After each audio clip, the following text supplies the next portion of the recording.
Amen.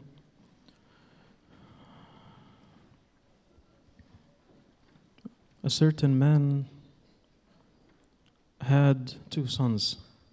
A certain man had two sons. As you heard, the story begins with two sons. One is younger and one is older. Also, the story begins with one went outside and one stayed in. But it ends reversely. The one who was outside came back in, and the one who was inside went out. The younger was outside, but he came back and went in. And the older was inside with his father, but became out. We have to note that all of this is connected to the verse which Christ said two chapters earlier than this one, chapter 13. He said, "And indeed there are last who will be first, and there are first who will be last." The younger sought separation from his father, and he did. "I want to be far from you." Maybe there were some circumstances made the son seek separation. Probably he understood his father in a wrong way. Or maybe he couldn't tolerate or bear his brother. Especially when we know that in the law of Moses, back then, the law gives the older double portion, always. Maybe that gave the younger a feeling that he is unjustly treated, or he is a victim of injustice. So he said, "Give me the portion that falls to me, and I shall get out of here. I shall leave." And the younger said to his father, "Father, give me the portion of goods that falls to me. Give me my inheritance."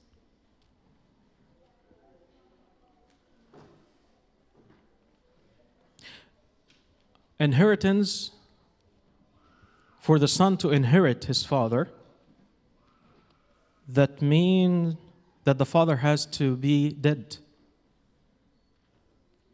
As if the son is saying to his father, "I want you dead.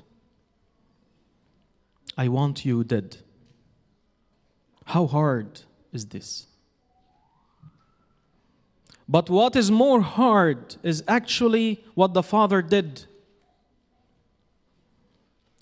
And we notice that the Lord explained it with precise terminology. When he said, "So he," means the father, "divided to them his livelihood." His livelihood, it can carry the meaning of the life.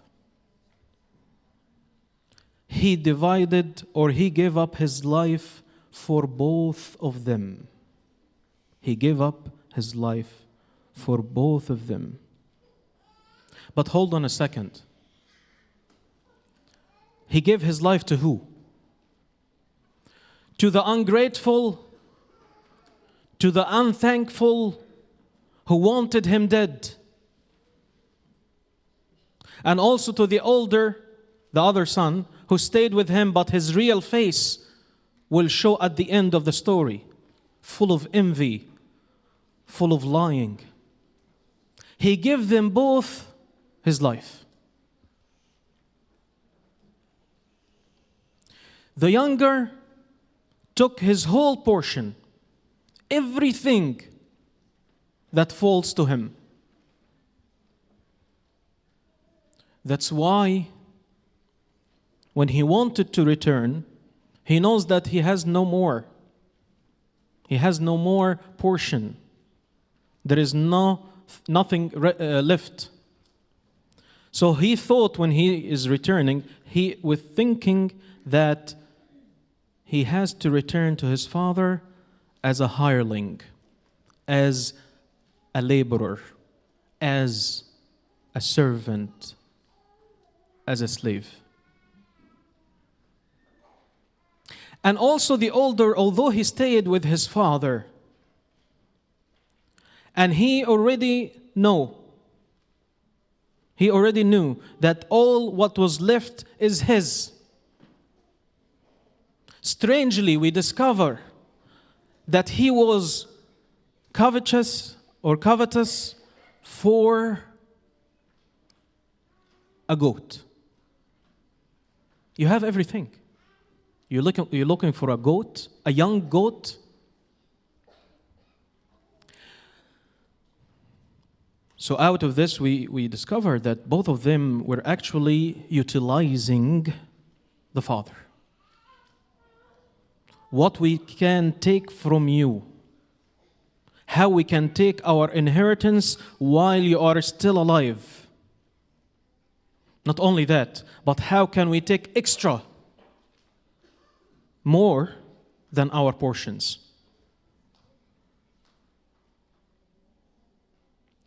The younger was the despised. And if you think about it, who are the young and despised?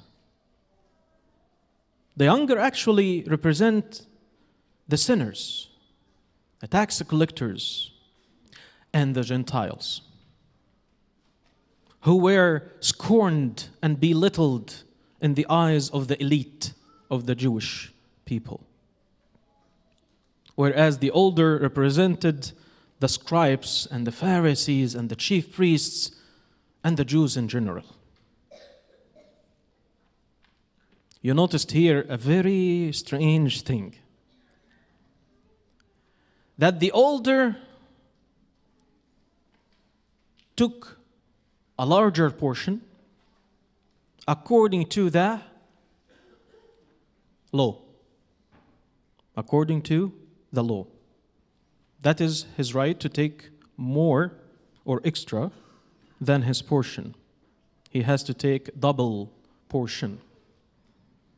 But the younger took more over his portion according to the grace of the Father. The law and the grace.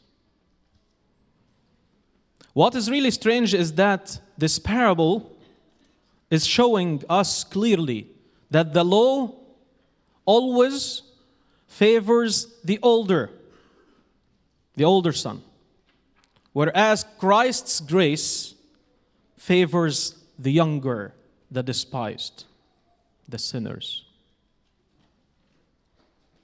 You see, the Pharisees and the scribes and the chief priests are considered the top, the VIPs in the sight of the law. But Christ came to be on the side of the young and the despised.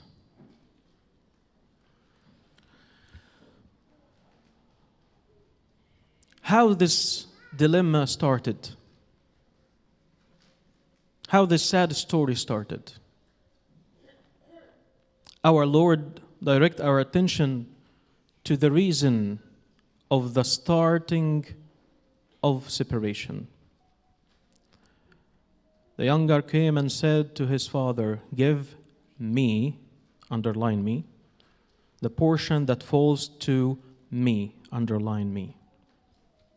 The word "me," always the beginning of deviation and straying. Man, when he starts to focus on himself, his ego, This is the starting point of perversion away from the Father. This is the beginning of sin. Where is my enjoyment? Where is my honor? Where is my pleasure? Where is my desire? Where is my positions? And when man starts to look for his ego, the straying process starts. And we saw here that whoever is seeking his ego will be end with living with pigs and swine. Sadly, he didn't even get the chance to be like one of the swine. He couldn't even eat of their food. That low level that you direct yourself to when you look to your ego.